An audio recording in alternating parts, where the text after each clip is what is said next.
वृक्ष धरा के भूषण, दूर करें प्रदूषण। और इसी प्रदूषण को दूर करने के लिए एक शख्सियत ऐसी हैं राजधानी लखनऊ में, जिन्होंने पर्यावरण संरक्षण का बीड़ा उठाया है। और वो शख्स हमारे साथ हैं, वो हैं कृष्णानंद राय जी। कृष्णानंद राय जी, नमस्कार, बहुत बहुत स्वागत है। मुझे लग रहा है शायद कुछ बताने की ज़रूरत नहीं है, आपको प्रथम दृष्टया ये साफ तौर पर लग रहा है। पर्यावरण बचाओ, पेड़ लगाओ, पेड़ बचाओ की मुहिम भी चला रहे हैं, और साथ ही साथ स्वास्थ्य, पर्यावरण और ईंधन संरक्षण के लिए आओ साइकिल चलाएं। और ये कृष्णानंद राय भोजपुरी कवि, गंगा सेवक भी हैं। तो साइकिल चला करके किस तरीके से स्वच्छ पर्यावरण का संदेशा दे रहे हैं आप।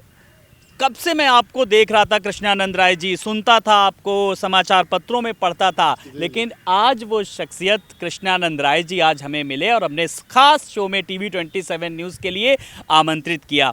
कृष्णानंद राय जी, आप को किस तरीके से, जैसे आप ये संदेशा दे रहे हैं साइकिल चलाने का, तो अब तक आप कितनी किलोमीटर की साइकिल चला चुके हैं और स्वच्छ पर्यावरण का संदेशा कैसे दे रहे हैं? देखिए, मैं प्रतिदिन जो है 50 किलोमीटर साइकिल से चलता हूँ। और मैं जब साइकिल पर बैठता हूँ तो लोग हमसे पूछते हैं कि आपको मतलब कि क्या थकावट नहीं होती। तो थकावट इसलिए नहीं होती कि मैं जब इस पर जब बैठ जाता हूँ तो मैं दिमाग में मेरे गूंजता रहता है कि पर्यावरण की रक्षा, दुनिया की सुरक्षा। अगर पर्यावरण का थोड़ा सा भी आप काम करते हैं तो पूरे दुनिया के काम आते हैं। और दिल्ली का हाल आप देख ही रहे हैं, हर पूरे दुनिया का हाल देख रहे हैं। मैं तो कहता हूं कि सांस सभी की चलती है पेड़ों के रहने से, और गोता सभी लगाते हैं नदियों के बहने से। और हवा पानी जब स्वच्छ रहेगा तब जीवन चल पाएगा। और पेड़ लगाकर देखो भैया, अच्छा दिन आ जाएगा। तो हमको अधिक से अधिक पेड़ लगाना है, और साइकिल से इसलिए चलना है कि हम कोशिश करें कि हमारी वजह से वायु प्रदूषित ना हो। बहुत मजबूरी हो तभी गाड़ी का प्रयोग करें, और लोग सहयोग कर सकते हैं कि सार्वजनिक वाहन का अधिक से अधिक प्रयोग करें, और धीरे धीरे साइकिल से जाने का प्रयास करें। ये मैं प्रयास करता रहता हूँ, हाथ जोड़ के विनती। ये मुहिम कितना रंग लाती नज़र आ रही है। तो आपके पास कौन कौन से ऐसे माध्यम हैं जो आप लोगों को बता रहे हैं, समझा रहे हैं कि भाई साइकिल का इस्तेमाल करो? देखिए, साइकिल का ये है कि अभी 12 अक्टूबर को वर्ल्ड अथॉरिटीज डे जो है मनाया जाता है। हमसे लोगों ने कहा कि भाई क्या संदेश देना चाहते हैं। उस दिन भी हमने संदेश दिया था कि आज चाय की दुकान पर जब बैठता हूं तो 25 और 30 साल के जो बच्चे हैं वो कहते हैं कि फीकी चाय दे दो। तो मुझे बड़ा कष्ट होता है। अस्पताल बनता जा रहा है। आज मैं डॉक्टर लोगों से भी अनुरोध करता हूँ कि अस्पतालों में ये बोर्ड लगा दिया जाए।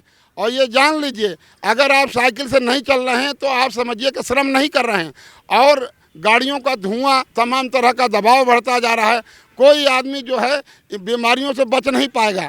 अगर बीमारी से बचना है तो साइकिल चलाना, ये सबको सोचना है। और साइकिल चला रहे हैं तो जगह का भी कमी होती है। सड़क पर आपने देखा कि अभी 31 दिसंबर आता है, 1 तारीख आता है, तो निकलना मुश्किल हो जाता है। हमको ये सोचना है कहीं पुल बन रहा है, कहीं रास्ता बन रहा है, हम क्या सहयोग कर सकते हैं। ये ना सोचिए कि हर काम सरकार करेगा। आप एक एक व्यक्ति जो है सरकार की मदद कर सकते हैं, समाज की मदद कर सकते हैं। एक एक आदमी की जिम्मेदारी है कि सड़क पर लोग आसानी से कहीं जा सकें। कोई मरीज अगर जा रहा है तो हमको अपनी गाड़ी को किनारे कर लेना है। थोड़ा थोड़ा सहयोग जो है बड़ा मतलब कि अधिक, बिल्कुल हम सबको कहीं ना कहीं थोड़ा थोड़ा सहयोग करना चाहिए। और एक बड़ी मुहिम कहीं ना कहीं चला रहे हैं कृष्णानंद राय जी। कृष्णानंद राय जी, आप एक भोजपुरी कवि हैं, कविता के माध्यम से हर चीज़ को सहज ही अंदाज में लोगों तक पहुंचाते हैं। तो जब साइकिल चलाने की बात होती है, जब भाई ऐसे कोई नहीं समझ रहा है, तो आप कविता के जरिए क्या कुछ संदेशा देना चाहिए? रोचक आपने पूछा है कि साइकिलिया चलावा चलौले में आराम बा। अरे चलौले में आराम बा, चलौले में आराम बा। हाथ गोड़ सोज रही लागत न दाम बा। और भीड़ में फंसी जा, भीड़ में फंसी जा तो कानी पर उठा ला। भीड़ में फंसी जा तो कानी पर उठा ला। संगी साथी जहाँ मिले ओके बैठा ला। घर में जगह कम हो के खूंटी पर टांग दा। और मुर्चा पकड़ लेवे अपने से रांग दा। अरे धुआं धक्कड़ से सब बचल रही, एक रही है काम बा। साइकिलिया चलाव चलौले में आराम बा। हाथ गोड़ सोज रही लागत न दाम बा। और जबले धरती पर आदमी रही तबले साइकिल चलत रही। जय हिंद, जय भारत। तो बिल्कुल ये साइकिल तो आपने देखिए टांग भी ली। अब देखिए जाम में फंसते हैं तो कार तो आप टांग नहीं सकते, या इस साइकिल को आप खूंटी पे ही टांग सकते हैं। और कृष्णानंद राय जी ने भी बताया। कृष्णानंद राय जी मेरे साथ जरा चलिए, देखिए मैं यहाँ पे शूट कर रहा हूँ, लोग आपको देखिए किस तरीके से देख रहे हैं, आपको आत्मसात कर रहे हैं। बड़ी बात यह है कि जिस तरीके से जब हम वृक्षों को लगाने की जिस तरीके से अब बात करते हैं, तो पर्यावरण बचाओ अभियान, पेड़ लगाओ पेड़ बचाओ। अब सबसे बड़ी बात एक ये हो रही है कि आजकल पेड़ लगाने से ज़्यादा अब जोर इस पे है कि पेड़ आपने लगा तो दिए, लेकिन पेड़ बचाएगा कौन आपको। आप पर्यावरण दिवस मनाते हैं, हज़ारों की संख्या में पेड़ लगाए जाते हैं, लेकिन थोड़े दिन बाद मुरझा जाते हैं। इसके लिए क्या कुछ संदेशा और क्या उपाय है जी? इसके लिए मैं कहता हूँ, एक तो भोजपुरी में 2 लाइन कि पेड़वा लगैबा तब पैबा ऑक्सीजन, और साफ रही हवा पानी चाहे कौनो रहे सीजन। लेकिन एक लाइन और, पेड़वा बचैबा तब पैबा ऑक्सीजन, और साफ रही हवा पानी चाहे कौने रहे सीजन। एक गीत जो मैं शुरू से गा रहा हूँ कि धरती मैया करेली पुकार, गंगा मैया करेली पुकार, गोमती मैया करेली पुकार, हाली हाली पौधा लगाव, गाँव गाँव जाई के पोखरा खनाव, पशु पक्षी का जान तू बचाव, पेड़हुए धरती सिंगार, हाली हाली पौधा लगाव, हरा हरा पेड़वा मत काट भैया, निमिया का डाली पर बैठल बाड़ी मैया, मनवा में कर तू विचार, हाली हाली पौधा लगाव, घर घर में तुलसी पौधा लगाव, तुलसी माई के जलवा चढ़ाव, पेड़वे से नैया लागी पार, हाली हाली पौधा लगाव, सड़क पर साइकिल मन से चलाव, पर्यावरण के मन से बचाव, कृष्णानंद भरे ललकार, हाली हाली पौधा लगाव, धरती मैया करेली पुकार, हाली हाली पौधा लगाव। तो बिल्कुल एक हरियाली का कहीं ना कहीं एक संदेशा था। चलते जा रहे हैं, ये कारवां आगे बढ़ता जा रहा है। कृष्णानंद राय जी से हम बहुत सारी चीज़ों को जान रहे हैं। कृष्णानंद राय जी, जब आपने स्वच्छ पर्यावरण की जिस तरीके से मुहिम छोड़ी, तो ये विचार कैसे आया जहन में कि हाँ भाई बहुत काम हो रहा है, सरकारें कर रही हैं, बहुत सारी संस्थाएं काम कर रही हैं, लेकिन खुद कृष्णानंद राय जी को विचार कैसे आया कि हाँ मुझे ये काम करना है? देखिए, हमारे नाना जी भोजपुरी कवि स्वर्गीय कैलाश राव, उनका परिचय है कि देखिए कि बक्सर चौसा बीच में गंगा के कुछ दूर, और नाम कैलाश कवि ग्राम कमरपुर। तो जो मैं ननिहाल में जाता था, नाव से पार होता था, तो मल्लाह लोग कहते थे कि बाबा जो है वो गंगा जी वाली कविता सुनाइए। तो उनकी 2 लाइन सुनाता हूँ कि हमनी के धन ये गंगा जी के जल बा, केहू धनी भइल बाटे दौरी दुकान से, केहू धनी भइल बा किराया का मकान से, केहू के निधन में कल कारखाना बा, हमनी के धन ये गंगा जी के जल बा, रोजे रोजे भोरे भोरे मिलत स्नान बा, एकरा बाद देखे के खेत खलिहान बा, गंगा जी नहैला के बड़ भारी फल बा, हमनी के धन ये गंगा जी के जल बा, और रोजे रोजे भोरे भोरे मिलत स्नान बा। जब वो कहते थे कि जब गंगा जल स्वच्छ रहेगा, स्वच्छता रहेगी, तब जाकर के इंसान का जीवन बचेगा, उनसे हमको प्रेरणा मिली। पिताजी भी हमको जो है कुंभ लगता था, कहीं भी कहीं गंगा जी ले आते थे। हमारे घर में चाचा जी थे, बड़े चाचा जी, छोटे चाचा जी, पिताजी का नाम था स्वर्गीय कालिका राय, नाना जी का तो हमने परिचय दे ही दिया। तो इस तरह से वो विश्व शांति सुरक्षा परिषद के संस्थापक भी थे। उन्होंने कहा था कि शिष्ट वार्तालाप मानवता की प्रथम पाठशाला है, कि हमको मानवता भी दिखाना है, कहीं भी रहें, बाजार में रहें, कहीं रहें, तो हमको ये देखना है कि किस तरह से इंसान का हम मदद कर सकते हैं। जब ये रहेगा हमारे पास भाव, तब जाके हम कुछ भी कर सकते हैं। पर कि वो पैगाम, जब इंसान का इंसान से हो भाईचारा, यही पैगाम है हमारा, और कुछ ऐसा ही संदेशा कृष्णानंद राय जी दे रहे हैं। कृष्णानंद राय जी, जब हम आपसे तमाम सारी चीज़ों को लेकर के बात कर रहे हैं, चाहे पर्यावरण को लेकर के हो, चाहे वो साइकिल चलाने को लेकर के हो, गौरैया संरक्षण को लेकर के हो, बड़ी बात ये है कि जब बचपन में जब ये था कि आपने सुनाया अपने किस्सा, तब पहली आपकी कौन सी कविता थी जो आपने लिखी थी, वो भी हमारे दर्शकों को ज़रा सुनाइए। देखिए, पहली कविता तो मैं नाना का सुनाया करता था, और मेरे दिमाग में रहा भोजपुरी में कि मोर माई बीड़ा वाली जगवा में कई द उजियारा, और ज्ञान का गठरी जल्दी खोला, ज्ञान बाँट द सारा।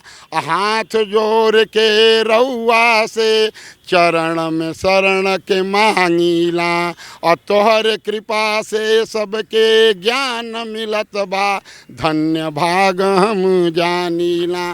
इस तरह से हम लिखने लगे, नाना जी से सीख करके कविता थोड़ा थोड़ा। और लिखने का ये क्रम अनवरत आज भी कहीं ना कहीं जारी है। आपको अपने इस काम के लिए कई उत्कृष्ट सम्मानों से भी नवाजा जा चुका है। आपके कार्यों की मुख्यमंत्री योगी आदित्यनाथ ने भी तारीफ करी है। वो भी जरा वाकया, वो सम्मान हमारे दर्शकों को बताइए। 7 अप्रैल 2018 को प्रयागराज में जो है माननीय योगी जी ने जो है उन्होंने वहाँ प्रयागराज की धरती पर मुझे गंगा सेवक सम्मान से सम्मानित किया है।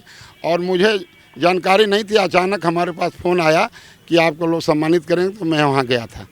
जी जी। तो चलिए देखिए, मुख्यमंत्री योगी आदित्यनाथ, सूबे के मुखिया, उत्तर प्रदेश के मुख्यमंत्री योगी आदित्यनाथ ने खुद कृष्णानंद राय जी को गंगा सेवक सम्मान से सम्मानित किया है। और वही सम्मानित शख्सियत कृष्णानंद राय जी आज हमारे TV27 न्यूज़ के सबसे स्पेशल शो में मौजूद हैं। आपने कुंभ को लेकर के बात की, कुंभ में आपका अब क्या कुछ कार्यक्रम है, मैं कृष्णानंद राय जी से बताऊंगा और कुछ सवाल भी पूछूंगा कुंभ के बारे में, क्योंकि नदियां मानव सभ्यता के विकास की साक्षी ही नहीं वरन सहयोगी भी रही हैं। कोई भी सभ्यता हो, इन्हीं नदियों के किनारे फली फूली है, तभी शायद हम नदियों के प्रति अपनी आस्था व्यक्त करते हैं। और जब आस्था की बात होती है तब श्रद्धा, आस्था और अपार संगम इसका बिखरा हुआ है। तो कुंभ के बारे में भी कृष्णानंद राय जी से हम कुछ सवालों के जवाब लेंगे। गंगा जी को बचाएं, गंगा जल पाएं, नदियां हमारी माँ हैं, इनको स्वच्छ रखना हम सबका कर्तव्य है। तो नदियों के प्रति कितनी गहरी आस्था रखते हैं कृष्णानंद राय जी, और तभी ने शायद कुंभ में खास आमंत्रित किया गया है। कुंभ का आगाज़ हो चुका है कृष्णानंद राय जी, अब उसमें क्या कुछ एक संदेशा है कृष्णानंद राय की तरफ से। जब स्वच्छ पर्यावरण, नदियों की हम बात करते हैं, स्वच्छ पर्यावरण की बात करते हैं, कुंभ को लेकर के क्या अहम योगदान है? देखिए, मैं पिछले 15 साल हो गया और धरती मैया के लिए, गौ माता के लिए, गंगा मैया के लिए एक गीत गाता रहता हूँ। और आलोक जी आप बराबर हमको ललकारते भी रहे हैं कि झोला लेके जइहा बजरिया, और साफ रही गौआ सहरिया, पोलोथीन से पटल बा नदी नाला नहरिया, तनी बदला आपन नजरिया, पर्यावरण स्वच्छता का लेला खबरिया, झोला लेके जइहा बजरिया, साफ रही गौआ सहरिया। तो इस गीत का असर इतना पड़ा, और पिछले साल भर से मैं लगातार लेख भी लिख रहा हूँ। उसमें थाली और गिलास और ले करके कपड़े के झोले में जाने के लिए भी लिख रहा हूँ, वो सार्थक हुआ।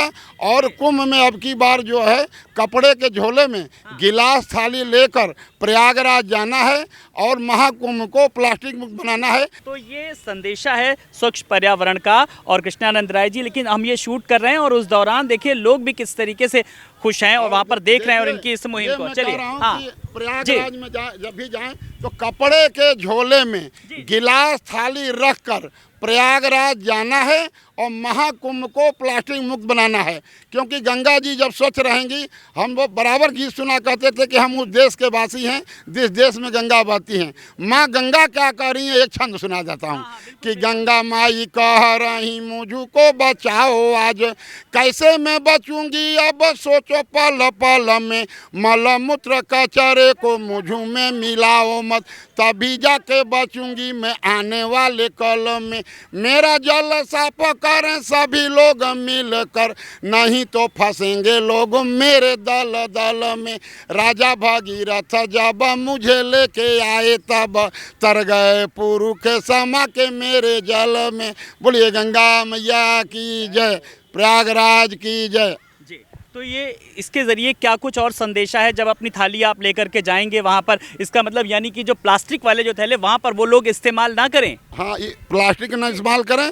अगर कोई थाली नहीं लेकर के आए, किसी जगह भंडारा लगा है तो कोशिश करें कि जो है पत्तल वाला, जो पत्ते वाला दोना पत्तल है वो रखें। और वहाँ पर डस्टबिन में रखा है, कोई चीज़ इधर उधर कूड़ा का ना फेंकें। और हम तो ये भी रिक्वेस्ट कर रहे हैं, लोगों से हाथ जोड़ के बता रहे हैं कि उतने ले थाली में, बेकार न जाए नाली में, क्योंकि थाली तो लोग ले जाएंगे, लेकिन अगर अधिक ले लेंगे भोजन और वहाँ जहाँ धोना है तो वहाँ अन्न देवता का जो है अनादर होगा। मेरा हाथ जोड़ के विनती है कि थोड़ा थोड़ा थाली में लिया करें, ताकि जो है अन्न की बर्बादी ना हो। यही मेरा संदेश कुंभ के लिए, महाकुंभ के लिए है। जय हिंद, जय भारत। चलिए देखिए, जय हिंद जय भारत की तो आपने बात की किस तरीके से, लेकिन अभी कुछ चीज़ें और उत्सुकता हो रही है। आप जितना बताते जा रहे हैं और लग रहा है कि और पूछे, कौतूहल सा होता जा रहा है। कृष्णानंद राय जी हमारे साथ लगातार बने हुए हमारे इस खास शो में। कृष्णानंद जी, गंगा की जब हम अविरल धारा की बात करते हैं, गंगा, जमुना और अदृश्य सरस्वती की बात करते हैं, वो कुंभ में वो तस्वीर देखने को मिलेगी जब हज़ारों करोड़ों की संख्या में, लगभग 45 करोड़ से ज़्यादा जो है वो श्रद्धालु आएंगे, स्नान करेंगे। और अब संत समाज किस तरीके से वहाँ पर आया है, वहाँ का कुछ ऐसा दृश्य जो आपकी कविता में हो, पूरा का पूरा संगम का दृश्य आपकी उस कविता में नहीं तो। देखिए, कविता का ये है कि हमने कोशिश किया था कि प्रयागराज की महिमा अद्भुत, कान खोल कर सुन लो भाई, और संगम तट पर सब कोई आवत, गोता मन से लियो लगाए। और प्रयागराज में जो भी आवे उसका भाग्य संवर ही जाए, उसका भाग्य संवर ही जाए। पत्ते वाला दोना पत्तल पर्यावरण में हुआ सहाय, कपड़े का झोला बहुत जरूरी, प्लास्टिक से छुटकारा पाए। और एक तुलसीदास जी का, जो हम बचपन में थे जाते थे तो एक हमारे कान में गूंजता था, आज तक गूंज रहा है कि माघ मकर गत रवि जब होई, तीरथ पतहि आओ सब कोई। ये हमें इतना प्रेरणा देता है, हर पंडाल में सुनने को मिलता है। तो मैं सभी से निवेदन करूंगा कि महाकुंभ में जाएं और वहाँ स्वच्छता अपनावें। और वहाँ ये नहीं है, ये देखें कि हम शीघ्रता से स्नान करके जल्दी हम निकलें, ये भी आपका सहयोग होगा। जो लोग प्रयागराज के रह रहे हैं उनका तो बहुत ही भाग्य है। उनसे तो मैंने अनुरोध कर दिया है कि अपने वाहनों को 2 महीना न निकालें, ये भी उनका बड़ा सहयोग हो, वहाँ भीड़ ना हो। और अपने सार्वजनिक वाहन से जाएंगे तो और आसानी रहेगी कि हमको सहयोग करना है, वहाँ भीड़ नहीं बढ़ाना है। जय हिंद, जय भारत। कृष्णानंद राय जी, आप लगातार जिस तरीके से तमाम सारे क्षेत्रों में काम कर रहे हैं, अभी आपको लगता है, चाहे हमने कहा गंगा को लेकर के, कुंभ को लेकर के, पर्यावरण को लेकर के, गौ संरक्षण पे भी और गौरैया संरक्षण पे भी आप काम कर रहे हैं, उसके लिए क्या कुछ संदेश है? मैं तो गौरैया के लिए कहता हूँ कि चूँ चूँ करती गौरैया रानी, अब मुझे भी दे दो दाना पानी। सबको सुबह जगाती हूँ और घर घर सबके जाती हूँ। अब मुझसे सीखो गाना गाना और सबके घर भी आना जाना। और जब घर बाहर दाना पानी तब आवे गौरैया रानी। हमको बर्तन में पानी बाहर रख देना है, थोड़ा सा दाना छिड़क दो। हमसे लोग कहते हैं, हालांकि लखनऊ में गौरैया अब बढ़ रही हैं, हमसे लोगों ने कहा कि हमारे यहाँ पक्षी नहीं आते, कौवा नहीं आते। अरे आप छत पर दाना पानी रखने लगिए, अपने आप जो है पक्षी आने लगेंगे। हमारे मुकेश भाई हैं, मुकेश सिंह हैं, वो दूरदर्शन में है, सवेरे 6 बजे जनोत्सव इस पार्क में कौवों को और पक्षियों के लिए दाना छिड़कते हैं जा करके। मैं उनसे भी प्रेरणा लेता हूँ और लोगों को बताता हूँ कि सभी लोग ऐसा करेंगे तो प्रकृति की रक्षा होगी। हम जानते हैं मुकेश सिंह जी को, मुकेश जी की हमने बहुत खबरें बनाई हैं, और बड़ी बात यह कि आपको अच्छा, अपना जीवन में हर कोई होता है कि अपना एक आदर्श मानता है, किसी का कोई आदर्श होता है, कुछ सीखता है। तो ऐसे कृष्णानंद राय जी के आदर्श क्या हैं और आप किसको अपना आदर्श मानते हैं? देखिए, मैं अपना आदर्श, मैं अपने नाना जी को, अपने पिताजी को और अपने बाबा को और चाचा लोग, हमको सुबह समय से उठना, अपने कार्य के प्रति सजग रहना और निराश न होना। सबसे बड़ी चीज़ है कि आदमी सोचता है, बहुत लोग सोचते हैं कि कहीं कार्यक्रम में गए, हमारा अखबार वाला ने फोटो नहीं छापा, थोड़ी थोड़ी बात के लिए नाराज़ होते हैं। ऐसा नहीं है। एक ऐसी चीज़ बता रहा हूँ दुनिया में जो किसी ने नहीं बताया होगा, कि पत्रकार हो चाहे जनता जनार्दन हो, सबके आँख में 2 कैमरा जो है भगवान ने दिया है। अगर आपका पेपर में भले न छपे, लेकिन वो पत्रकार महोदय अपने आँख में तो कैद कर ही लेंगे। वो आँख उनके बस का नहीं है, अगर आँख खोले हैं तो कैद कर लेंगे। तो आप अच्छा काम करिए। और जब हनुमान जी जाने लगे लंका में तो जानते क्या, जात पवन सुत देवन देखा। जब आप अच्छा काम करेंगे तो जनता निकल निकल के देखने लगेगी। जब मैं सड़क पर निकल के और जनता देखने भी लगी। देखिए आपके कामों को किस तरीके से, जब हम ये शो रिकॉर्ड कर रहे हैं, लोग बड़ी संख्या में यहाँ पर पहुंचे और छोटे छोटे बच्चे भी किस तरीके से यहाँ पर देख रहे हैं और आपके शो को, और वो भी आपसे बहुत कुछ सीख रहे हैं। कृष्णानंद राय जी, बड़ी बात यह है कि आपने तमाम सारी चीज़ों का जिक्र किया। अभी आपको लगता है कि हाँ, इस क्षेत्र में काम नहीं हुआ है, हाँ इस क्षेत्र में मुझे काम करना है, वो कौन सा ऐसा क्षेत्र है, कौन सी ऐसी विधा है? देखिए, ये विधा ऐसी विधा है, ये तो आपने ऐसी चीज़ पूछ दिया कि एक दिन हनुमान जी के मंदिर में बड़ा निराश था कि मैं डॉक्टर नहीं बन पाया, नहीं तो अस्पताल में सेवा करता और जा के देखता रात को मरीजों को। उन्होंने कहा कि निराश होने की ज़रूरत नहीं है, आप सड़क सुरक्षा अभियान के लिए जनता को जगाइए। तब मैं क्या करता हूं कि सड़क पर जब चलता हूं तो एक बैनर पहन लेता हूं और सड़क पर जगाता चलता हूं, वो बैनर पहन लेता हूं। वो इतना सार्थक है कि कहीं भी उसको पहन चलता हूं। और ये भी हमने सोचा कि कहीं कोई बड़ा कार्यक्रम करिए तो लोग कहते हैं कि दरी बिछानी पड़ेगी, चाय का इंतज़ाम करना पड़ेगा, और इसको पहन के सड़क पर चलता हूँ तो लोग देखते रहते हैं। और दिन भर में जो है कम से कम 10,000 आदमी हमको देख लेता है। उसमें एक आदमी रोक करके पूछता है कि ये कब से कर रहे हैं, क्या कर रहे हैं, तो हमको बड़ा लगता है कि हमने विजय प्राप्त कर लिया। क्योंकि एक आदमी, हनुमान जी ने लक्ष्मण जी का प्राण बचाने के लिए संजीवनी बूटी लाए। हम संजीवनी बूटी उस तरह तो नहीं ला सकते, लेकिन संभाल के गाड़ी चला देंगे तो दूसरे का जीवन बच जाएगा। वो पंक्तियों में सुना रहा हूँ कि सीट बेल्ट हेलमेट पहन कर वाहन सदा चलाना है और वाहन की गति रहे नियंत्रित, यह सबको बतलाना है। गति धीमी कर लीजिए जहाँ कहीं हो मोड़ और सड़क सुरक्षा भाग्य पर नहीं दीजिए छोड़। तो हमको ये देखना है कि गाड़ी चलाते वक्त शराब भी नहीं पीना है, क्योंकि नशा उन्मूलन पर भी मैं काम करता हूँ। मैं तो कहता हूँ बीड़ी शराब सिगरेट तम्बाकू सबके लिए बन गया है डाकू। महाकुंभ में भी जाएं तो वहाँ पर जो है तम्बाकू माकू ना खाएं। इसलिए कह रहा हूँ कि बाथरूम वहाँ रहता है, जाके लोग थूक देते हैं, तो स्वच्छता अपनाना है, तम्बाकू भी ना खाएं। आइए देखिए, मोबाइल कान में लगा के गाड़ी ना चलावें, शराब पी के गाड़ी ना चलावें। आप जो है अपने थोड़ा सा संभाल के गाड़ी चलाएंगे तो दूसरे के लिए संजीवनी और अपना भी जीवन बचेगा। जय हिंद, जय भारत। चलिए, आपसे बात करके बहुत अच्छा लगा कृष्णानंद राय जी। तो आज हमारे इस खास शो में पर्यावरणविद कृष्णानंद राय जी थे, जिन्होंने तमाम सारे गीतों के माध्यम से बहुत ही सहज अंदाज में किस तरीके से अपनी कविताओं के ज़रिए एक संदेशा दिया। वो संदेशा था स्वच्छ पर्यावरण का, नदियों के संरक्षण का, गौ संरक्षण का, गौरैया संरक्षण का।